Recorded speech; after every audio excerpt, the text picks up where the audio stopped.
భారీగా అక్రమాస్తులు కూడబెట్టారనే ఆరోపణలతో Kaleshwaram ENC హరిరాంపై అక్రమాస్తుల case నమోదు చేసి అరెస్ట్ చేసింది ఏసీబీ.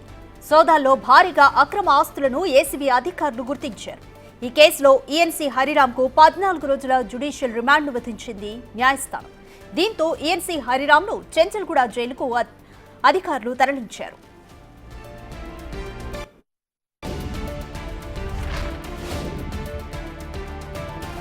హరిరాం భారీగా ఆస్తులు కూడబెట్టినట్లుగా అధికారులు గుర్తించారు. గజ్వేల్లో 30 ఎకరాల్లో ఫామ్ హౌస్, హైదరాబాద్లో లగ్జరీ ఫ్లాట్లు ఉన్నట్లుగా గుర్తించారు. అతని బంధువుల ఇళ్లలో 13 చోట్ల ఏసీబీ సోదాలు నిర్వహించింది. షేక్పేట్, కొండాపూర్లో విల్లాలు, శ్రీనగర్, నార్సింగి, మాధాపూర్లో ఫ్లాట్స్ ఉన్నట్లుగా గుర్తించారు. ఏపీ రాజధాని అమరావతిలోనూ ఒక కమర్షియల్ స్థలం ఉన్నట్లు గుర్తించారు. మార్కుక్ మండలంలో 28 ఎకరాల వ్యవసాయ భూమి, పఠాన్ చెరువులో 20 గుంటల భూమి ఉన్నట్లు అధికారులు తేల్చారు. శ్రీనగర్లో 2 ఇండిపెండెంట్ ఇళ్లు, గాజుల రామారంలో 6 ఎకరాల మామిడి తోట, ఒక ఫామ్ హౌస్ ను గుర్తించారు. కొత్తగూడెం, కుత్బుల్లాపూర్, మిర్యాలగూడలోనూ ఓపెన్ ప్లాట్స్ ను గుర్తించారు ఏసీబీ అధికారులు.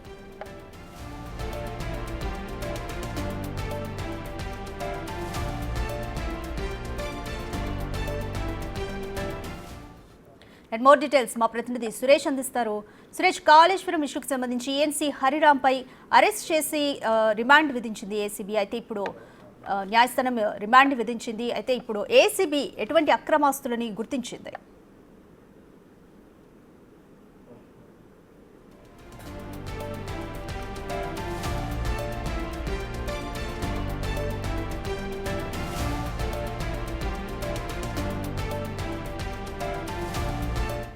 భారీగా అక్రమాస్తులు కూడబెట్టారన్న ఆరోపణలతో కాళేశ్వరం ఈఎన్సీ హరిరాంపై అక్రమాస్తుల కేసును నమోదు చేసి ఏసీబీ అరెస్ట్ చేసింది. సోదాల్లో భారీగా అక్రమాస్తులను ఏసీబీ అధికారులు గుర్తించారు.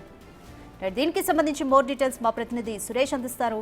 సురేష్, ఈఎన్సీ హరిరాంకు 14 రోజుల జ్యుడిషియల్ రిమాండ్ విధించింది న్యాయస్థానం. అయితే అక్రమాస్తుల చిట్టాను కూడా బయటపెట్టింది. ఎటువంటి ఆస్తులు ఇప్పటివరకు ఏసీబీ బయటపెట్టింది? కంప్లీట్ డీటెయిల్స్ ఏ విధంగా ఉన్నాయి?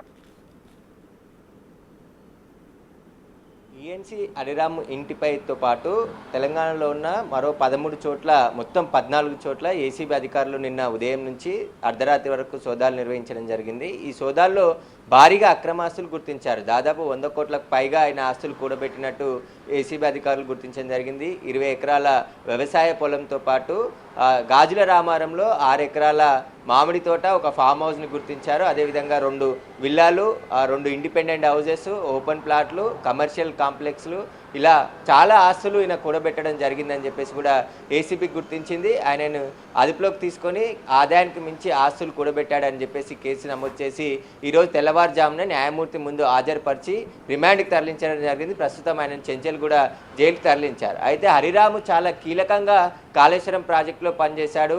కాళేశ్వరం కార్పొరేషన్ ఎండీగా కూడా కొనసాగుతున్నాడు. కాళేశ్వరం కార్పొరేషన్ ఏర్పాటు చేసి లోన్లు 60,000 కోట్ల లోన్లు కూడా తీసుకొచ్చారు. ఆ లోన్లు అంతా కూడా కాంట్రాక్టర్లకు చెల్లించామని చెప్పేసి కూడా హరిరామ్ ఇప్పటికే కాళేశ్వరం కమిషన్ ముందు స్టేట్మెంట్ ఇవ్వడం జరిగింది. ఎవరైతే కాంట్రాక్టర్ల నుంచి భారీగా లబ్ధి పొందినట్టు కూడా ఆరోపణలు ఉన్నాయి. గతంలోనే ఆస్తులు కూడబెట్టాడు, భారీగా ఆస్తులు కూడబెట్టాడు. ఇప్పుడు బయటపడ్డాయి కొన్నే, కానీ ఆయన బినామీలు ఎంతమంది ఉన్నారు, ఎవరెవరి పేరు మీద ఆస్తులు కొన్నాడు, వాటికి సంబంధించిన పూర్తి వివరాలు ఏసీబీ ఆరా తీస్తుంది. హరిరామ్ని కస్టడీకి తీసుకొని విచారించే అవకాశం కనబడుతుంది. ఎందుకంటే ఇప్పటి వరకు ఆయన ఇంట్లో దొరికిన ఆస్తుల విలువనే 100 కోట్ల పైన ఉందంటే ఇంకా ఆయన బ్యాంక్ లాకర్లు తెరవాల్సింది, బ్యాంక్ డిపాజిట్లు ఉన్నాయి. ఇవన్నీ కూడా ఎలా సంపాదించాడు? ఎందుకంటే కాళేశ్వరం ప్రాజెక్టులో చాలా కీలకంగా పనిచేశాడు. కాళేశ్వరం కార్పొరేషన్ ఎండీగా నియమితులయ్యారు. ఆ తర్వాత ఈఎన్సీ అంటే ఏదైతే కాళేశ్వరానికి అనుబంధంగా ఉన్న ప్రాజెక్టుల నిర్మాణంలో ఈయన పాత్ర చాలా కీలకంగా ఉంది. ఆ కాంట్రాక్టర్ల నుంచి పెద్ద ఎత్తున ముడుపులు పొందాడని చెప్పేసి కూడా ఆరోపణలు ఉన్నాయి. కాబట్టి వాటి ఆధారంగానే ఏసీబీ అధికారులు పూర్తి ఇన్వెస్టిగేషన్ చేసి నిన్న ఏకకాలంలో సోదాలు నిర్వహించడం జరిగింది. హరిరామ్ సోదరుడి ఇంట్లో కూడా సోదాలు చేశారు. అక్కడ కూడా భారీగా ఆస్తులు గుర్తించడం జరిగింది. ఇక 13 చోట్ల సోదాలు చేసిన ఏసీబీ అధికారులకు చాలా కీలకమైన డాక్యుమెంట్లు అన్నీ కూడా దొరికాయి. కాబట్టి వాటన్నిటిని కూడా వాల్యుయేషన్ వేసి దాదాపు గవర్నమెంట్ వాల్యూలోనే అంత వాల్యూ ఉంటే మార్కెట్ వాల్యూ దానికి దానికి 10 రెట్లుగా ఉంటుంది. ఎందుకంటే ఈ మధ్యకాలంలో ఏసీబీ సోదాల్లో భారీ తిమింగలాలే బయటపడుతున్నాయి. వందల కోట్ల రూపాయలు ఆస్తులు కూడబెట్టారు. గత 10 సంవత్సరాలు బీఆర్ఎస్ పాలనలో అవినీతి తిమింగలంగా మారిపోయిన అధికారుల లిస్ట్ అంతా కూడా ఇప్పటికే ఏసీబీ అధికారుల దగ్గర ఉంది. కాబట్టి ఒక్కొక్కరిపైన సోదాలు చేసి వారిని అరెస్ట్ చేసి పక్క ఆధారాలతో కోర్టు ముందు ఉంచుతున్నారు. ఇప్పుడు హరిరామ్కి సంబంధించిన ఆస్తులు ఇంకా మరిన్ని పెరిగే అవకాశం ఉంది. ఆయన బ్యాంక్ లాకర్స్ ఓపెన్ చేస్తే అక్కడ కూడా వ్యవసాయ భూములతో పాటు అనేక ఆస్తి పత్రాలు కూడా స్వాధీనం చేసుకునే అవకాశం ఉంది. అక్కడ బంగారు ఆభరణాలు కూడా లాకర్లో పెడతారు కాబట్టి వాటిని కూడా స్వాధీనం చేసుకునే అవకాశం ఉంది. కాబట్టి సోమవారం ఆయనపై కస్టడీ పిటిషన్ వేసి ఏసీబీ కోర్టులో కస్టడీ పిటిషన్ వేసి కస్టడీకి తీసుకొని విచారిస్తే ఇంకా మరిన్ని విషయాలు బయటకు వచ్చే అవకాశం ఉన్నాయి. ఇక హరిరామ్కి సంబంధించిన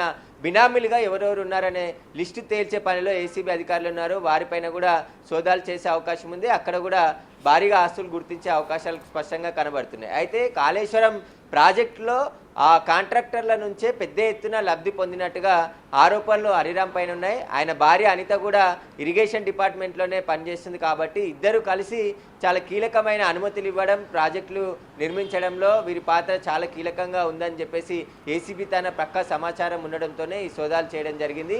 ఇప్పుడు బయటపడ్డ ఆస్తులే 100 కోట్లు. ఇంకా బయటపడని ఆస్తులు ఎన్ని కోట్లు ఉన్నాయి, ఎక్కడెక్కడ ఆస్తులు కొనుగోలు చేశారు, ఆయన పనిచేసిన ప్లేస్లలో ఏ విధంగా లబ్ధి పొందాడు, ఎలాంటి అనుమతులు ఇచ్చాడు, గతంలో ఈయనకున్న ఆస్తులన్నీ, ఇప్పుడు ఈ కొనుగోలు చేసిన ఆస్తులు ఎప్పుడు రిజిస్ట్రేషన్ అయ్యాయి, వాటికి సంబంధించిన పూర్తి ఆధారాలన్నిటిని కూడా ఏసీబీ సేకరిస్తుంది. ఇంకా సోదాలు కొనసాగే అవకాశం ఉంది. ఆయన కస్టడీకి తీసుకొని విచారిస్తే నోరు విప్పితే అనేక వివరాలు వెల్లడయ్యే అవకాశం ఉంది. కాబట్టి ఈ ఏసీబీ తనిఖీలో నిన్న జరిపిన సోదాల్లోనే దాదాపు 100 కోట్లకు పైగా ఆస్తులను గుర్తించడం జరిగింది. కాబట్టి ఇందులో కమర్షియల్ ప్లేస్ అమరావతిలో ఉన్నటువంటి కమర్షియల్ స్పేస్ని గుర్తించడం జరిగింది. శ్రీనగర్ కాలనీలో 2 ఇండిపెండెంట్ హౌజెస్ గుర్తించారు. 2 ఖరీదైన విల్లాలు, ఆదిత్య బిర్లాలో ఒక విల్లా, మరొక కొండాపూర్లో మరొక విల్లా కూడా ఉన్నట్టు గుర్తించడం జరిగింది. ఇక ఓపెన్ ప్లాట్లు అయితే అనేకంగా ఉన్నాయి. గాజుల రామారంలో 6 ఎకరాల ఖరీదైన వ్యవసాయ భూమి, అక్కడ మామిడి తోట, ఒక ఫామ్ హౌస్ కూడా నిర్మించుకున్నట్టు ఏసీబీ అధికారులు గుర్తించారు. ఇక ఆయన ఇంట్లో ఎంత బంగారం దొరికింది, క్యాష్కి సంబంధించింది, వాటి వివరాలు ఏసీబీ అధికారులు వెల్లడించారు. ఇంకా మిగతా ఆయన లాకర్లు ఓపెన్ చేస్తే మరిన్ని విషయాలు బయటపడే అవకాశం ఉంది. ఇక బ్యాంకులో కూడా డిపాజిట్లు కూడా చేసుకున్నట్టు తెలుస్తుంది. కాబట్టి హరిరాము ఎన్ని వందల కోట్ల ఆస్తులు సంపాదించాడు, ఏ విధంగా సంపాదించాడు, వాటన్నిటికీ సంబంధించిన ఆధారాల కోసం ఏసీబీ దర్యాప్తు చేస్తుంది. ఇంకా ఈ రోజు లేదా రేపు కూడా సోదాలు కొనసాగే అవకాశం కూడా స్పష్టంగా కనబడుతుంది. Thank you Suresh.